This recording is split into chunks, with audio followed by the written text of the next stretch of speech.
6월 10일 이재명 정부가 김건희 여사 주가 조작 의혹, 최상병 사건, 5.18 내란 음모 관련 특검법을 공포했어.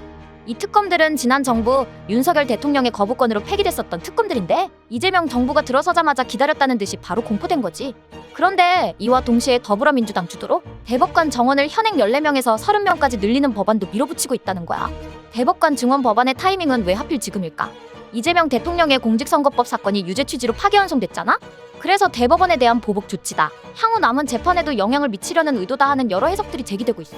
대법관 증원 법안이 본회의를 통과할 경우 대통령은 임기 중 기존 대법관 교체, 약 10명과 증원분인 16명을 합쳐 최대 26명까지 임명할 수 있게 된다는 거야. 이렇게 되면 이재명 대통령은 본인과 반대되는 성향이 다른 대법관을 임명할까? 민주당은 대법원장이 제안하고 국회가 동의하고 대통령이 임명하는 절차를 거쳐야 하기 때문에 대통령의 독단적 인사는 어렵다는 입장이야. 그런데 지금의 국회 과반 이상을 차지하고 있는 게 민주당인데 과연 공정하게 임명이 될까? 이 대법관 증원법은 지금으로부터 15년 전인 2010년에도 여야가 충돌했었던 법안이야. 당시 거대 여당은 한나라당이었고 대법관 증원을 추진했었지. 야당이던 민주당은 사법 독립을 훼손한다며 반대했고 18대 국회 임기 만료로 결국 폐기됐어. 법조계 일각에서는 하급심 강화, 심리불속행제도 개선, 재판연구관 증원 등 대안도 충분하다는 의견도 많아? 그런데 굳이 대법관 숫자만 늘린다고 해결이 될까 싶은데?